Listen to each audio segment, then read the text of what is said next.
Əli Kərimlinin, Musavatın, Xalq Cəbhəsinin, Rusiya ilə və Ramiz Mehdiyev birbaşa müstəqil və heç kəsdə əksəriyyətdən söhbət gedir. Şək şübhə doğurmayan dəlillər ortalığa qoyulmasa, bu prosesdən Əli Kərimli də, AXCP də, Musavat da güdənmiş çıxacaq. Nə qədər iş verirlər versinlər, nə qədər həbslər aparılsın və s. Diqqət elədiniz məsələyə. Mən şəxsən belə hesab edirəm ki... Bu tezlə mən razılaşmıram. Nə baxımdan razılaşmıram? Deyim də. Pənah bəyin birinci hissəsi ilə təbii ki, razıyam. Rusiya təhlükəsi ciddidir. Rusiya təhlükəsi... Rusiya təhlükəsinə bağlı deyil mi? Ramiz Mehdiyev icebergin üst qatıdır, görünən qatıdır. Alt qatda kifayət qədər güclü. Amma Rusiyanın Azərbaycana artıq hansısa bir yumşaq güclə təsir imkanları məhduddur. Nə məndə? Komsomol yox, partiya yox, başqa həmkarlar, başqa qurumlar var. Mən dəfələrlə demişəm bunu. Bu imkanı yoxdur. Rusiya açıq təcavüz yolunu seçir. Bu təcavüz yolunu da artıq heç bir adama ehtiyac olmur bir çox halda. Ukraynada gördü ki, bu uğursuz nəticə. Ukraynada fikirləşirdi girəndə gül-çiçəyi ilə Donbas, Lugansk hamısı çıxacaq, qarşılayacaq. Baxdı ki, insanların sosial maraqları hansı dövlətdə təmin olunursa, insanlar o dövlətin rus dilli olsa belə, o dövlətin vətəndaşı olmağa üstünlük verir. Sözlü kəsmək olmaz, amma uğursuzluğunun da 4 il davam edildi müharibə. Əlbəttə uğursuz olur. Onun səbəbi də o yumşaq gücünün olmaması. Tamamilə doğru, yumşaq gücünün olmaması. Və Azərbaycanda həqiqətən də bu istiqamətdə təhlükə var. Amma dövlət durub birbaşa Rusiya hansısa formada diplomatiyadan kənar onu bu xətti göstərməyi mümkün deyil. Bunun dolayı vasitələrlə nəsə ortaya qoyulur. Dolayı vasitələrdən biri Ramiz Mehdiyev. Bəli. Dolayı vasitələrdən biri Əli Kərimlidir. Bunu qoyur ki, Rusiya xətti ilə bu xətt birbaşa Rusiyadan olmaya da bilər. Bu mən dedim Avropa məsələsi, İran məsələsi.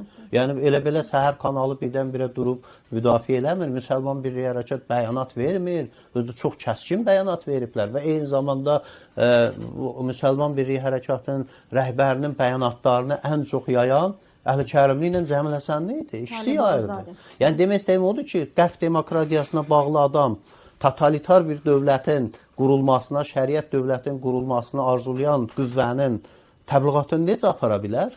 Yəni bu xəttlərin müəyyən dərəcədə araşdırılması əslində dövlətin müəyyən bir şəffaflıq baxımından, gözləyən təhlükə baxımından önəmli. Mən bu məsələləri qoyuram bir tərəfə. İkinci, güclənmiş çıxma məsələsi mümkün deyil. Niyə mümkün deyil? Pənah bəy, bir 30 il öncəki gəldiyimiz yolda bizdə çox dəyişikliklər olur da. Məsələn, bir radikalizmə münasibətdə xeyli dəyişiklikdir, başqa məsələlərə münasibətdə, özümüzün o vaxtki tezlərimizə münasibətdə dəyişiklik var.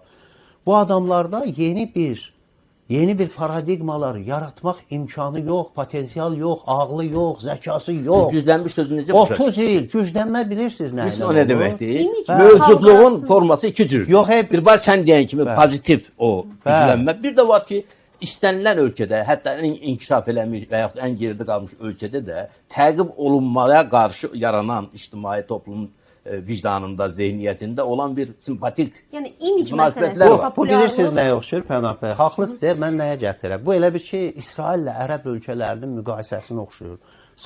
Ərəb ölkənin sayı çoxdur, 70 milyon, biz də bəzən ona alüd olmuşuq, 50 milyon Azərbaycan xalqı, burada bu qədər bizim fəxr elədiyimiz odur ki, 50 milyon içində 10 min modern zəkiyə sahib, yeni bir dünya paradigmalarını anlayan, dünyanın çağırışlarını anlayan insan kütləsinin olmasıdır ki, qalan o 49 milyonu dalınca aparsın. Bu olmayanda xalqın çoxluğu, sayının çoxluğu hələ o dəyər deyil ki. Yəni o baxımdan da saya alüdə olaraq kəmiyyət və keyfiyyət məsələsi fəlsəfi məsələdir. İndi sən İsrail bunun axı bir son bəzən kəmiyyət keyfiyyətə keçir, bəzən keyfiyyət. Bəli, İsrail bunun son nümunəsini göstərdi ki, bu boyda ərəb ölkələri, sayca daha 10 qat çox olan ərəblərin içində o həmən İsrailə sığınan ərəb xoşbəxt yaşayır.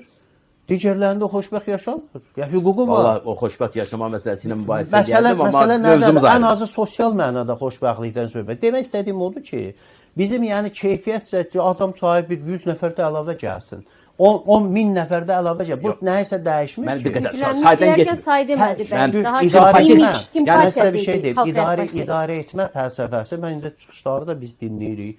Monoton, eyni xəttdə, eyni üslubda, heç bir dəyişməyən, güzgünün qabağında 2 saat məşq eləyib, sonra deyilən çıxışlar bunlar keçmir.